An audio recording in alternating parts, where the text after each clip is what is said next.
माण्हुनि जो छो जो महांगाई जी वजह सां ज़ाती तौर ते क़ुर्बानी करणु घटि आहे त मस्जिदनि मदरसनि जी छा सूरत हाल आहे उते असां इज्तिमाही क़ुर्बानी जो बि हिकिड़ो सिलसिलो आहे त उन्हनि जे अंदरि माण्हू पंहिंजो शेयर कनि था पिया या उते बि जेको आहे असांखे मंदी नज़र अची रही आहे। बिल्कुल मुबशर जेके हर साल मुखी हज़रात आहिनि हैदराबाद जी खणी थोरो गिलो हुजे पर हुनखे ॾियणी आहे इहो शइ ॾियणो हुजे थो त हैदराबाद में मख़सूस हंधनि ते जीअं सिटी वारो तरीक़ो आहे पंहिंजो हुते ॿ टे मदरसा आहिनि हाली रोड वारे इलाइक़े में हिकु मदरसो आहे जिते इज्तिमाही क़ुर्बानी वारो जेको रुझान आहे उहो वधियल हुजे थो हर साल माण्हू अचनि था ऐं सभु माण्हू पती कनि था पाण में कोई 5 लख ताईं 4 लख रुपए जी जानवर वठी उनजी इज्तिमाही क़ुर्बानी कनि था त उतां उहो जेको उन्हनि खे हिसे में पंहिंजो गोश्त मिलंदो आहे क़ुर्बानी जो उहो खणी करे पंहिंजे पाड़े में पंहिंजे जेके ग़रीब माण्हू हुजनि था या जेके जंहिंजी गोश्त रसद न आहे हूंदी उन्हनि ॾांहुं घरनि ॾांहुं थोरो थोरो गोश्त करे पार्सल कनि था। ॿाहिराड़ियुनि में बि असां ॾिठो आहे मुबशर त इहो रवाज़ हुजे थो त ॿाहिराड़ी जा माण्हू पाण में जेके पाड़ेसरी हुजनि था उहे बि 7 ॼणा पती पंहिंजो हिसो ॻंढीनि था उनमें हिकिड़ी पती शायदि खुदा करण जे नाले सां हुजे बाक़ी उन्हनि जी पतियूं भरियल हूंदियूं आहिनि त अहिड़ी तरह इज्तिमाही क़ुर्बानी जो जेको रुझान आहे उहो हाणे वधियो आहे छाकाणि त गुज़िरियल 2-3 सालनि खां जेका महांगाई थी आहे न उन हिसाब सां माण्हू अकेले सिर्फ़ु पंहिंजे जानवर जी जेका क़ुर्बानी आहे उहा उनखे हाणे वक़्त में ई न आहे रही। हिकिड़ो बकर जी मां तव्हांखे मिसाल ॾिनी कोई 4-5 किलो जो बकर बि जॾहिं क़ुर्बान करे थो सभु 70,000 रुपया ख़र्च करे थो त उन हिसाब सां उहो हाणे 40-45,000 या 50,000 जे अंदर में इज्तिमाही क़ुर्बानी में पंहिंजा पैसा जमा कंदा क़ुर्बानी में। सही इम्तियाज़ साहब भला इहो ॿुधाइजो त सफ़ाई सुथराई जे हवाले सां कहिड़ा इंतज़ाम मुकमल कया विया आहिनि छो त सुभाणे ईद जो ॾिहाड़ो आहे हेॾां क़ुर्बानी थिए ऐं होॾां गंद कचिरो साफ़ थी वञे ऐं खलूं बि ॾिनियूं वञनि त इन हवाले सां छा चवंदव त छा इंतज़ाम कया विया आहिनि हैदराबाद जे लाइ? बिल्कुलु सभु हैदराबाद में कारपोरेशन हर साल जीअं इन साल बि ठीकु जेको आहे मुख़्तलिफ़ जेके ठेकेदार हुजनि था उहो उन्हनि जे हवाले करे छॾियो आहे उन्हनि मुख़्तलिफ़ हंधनि ते बैनर्स बि आवेज़ा करे छॾिया आहिनि मख़सूस पॉइंट्स आहिनि उते जेके क़ुर्बानी जे जानवरनि जी खलूं आहिनि या गंद किचिरो आहे मुख़्तलिफ़ जेको किचिरो हुजे त उहो उते तव्हां गॾु कयो त जीअं तव्हां उते जेके हुन टेक्सटाइलनि ज़रिए जा जेके हुननि जी गाॾियूं आहिनि मुख़्तलिफ़ ट्रांसपोर्ट आहे हैदराबाद में कारपोरेशन जी उनमें विझी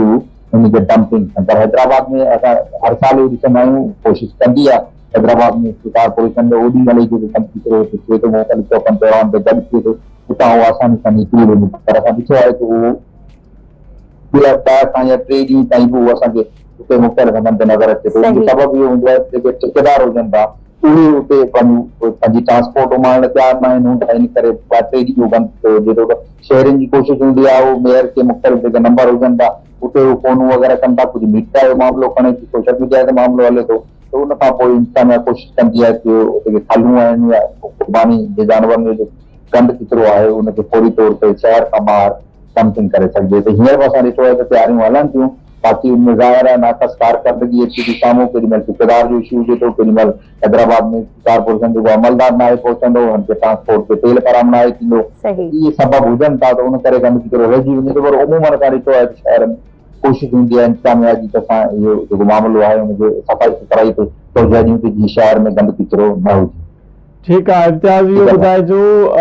DC इंतिज़ामिया पारां खलूं जमा करण जे लाइ छा पॉलिसी मुरतब कई वई आहे खोड़ सारियूं समाजियूं तंज़ीमूं बल्कि सियासी तंज़ीमूं बि मैदान ते लही ईंदियूं आहिनि त उन बाबति उन बाबति छा सूरत हाल आहे छा नज़्म ज़ब्त या SOPs तय कया विया आहिनि?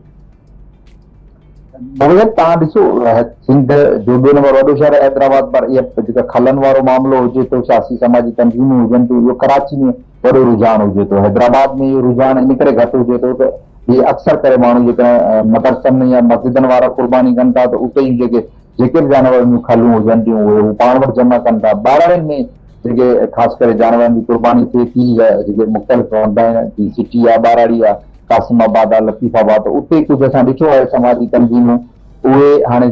माज़ी में त सियासी तंज़ीमूं बि हिकिड़ी सरगर्म असां खणी नालो नथा खणूं त उहे पंहिंजे कारकुननि खे या उते जे माण्हुनि खे हिसाईंदा हुआ त भई इहे क़ुर्बानियूं खलूं असांजी ऑफिस में जमा करायूं वञनि त जीअं असां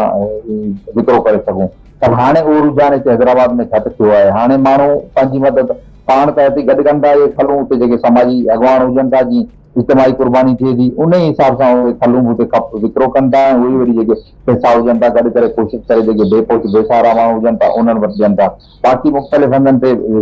जेको स्टाइल आहे बदमाशी वारो हैदराबाद में बि हले थो। कुझु माण्हू अचनि नहे की उते पंहिंजे हिसाब सां दावा दरकार ॾेई माण्हुनि खां उहे खलूं खणी था वञनि। इंतज़ामिया पारां बाज़ाब्ता तौरु कंहिं बि माण्हू खे इहा इजाज़त न आहे ॾिनी वेंदी। हैदराबाद में हिन भेरे बि डीसी पारां कंहिंखे इजाज़त न आहे ॾिनी वेंदी, न कंहिं सियासी समाजी तंज़ीम खे, न ई कंहिं अहिड़े NGO या कंहिं अहिड़ी पार्टी खे भई तव्हांखे इहे खलूं मिलंदियूं ऐं तव्हां ई गॾु कजो। बाक़ी माण्हू पंहिंजी मदद पाण बि कुझु विकिरो कनि था, कुझु वरी हुते जेके मदरसा आहिनि, मदरसा या मस्जिदूं आहिनि उते वञी जमा कराए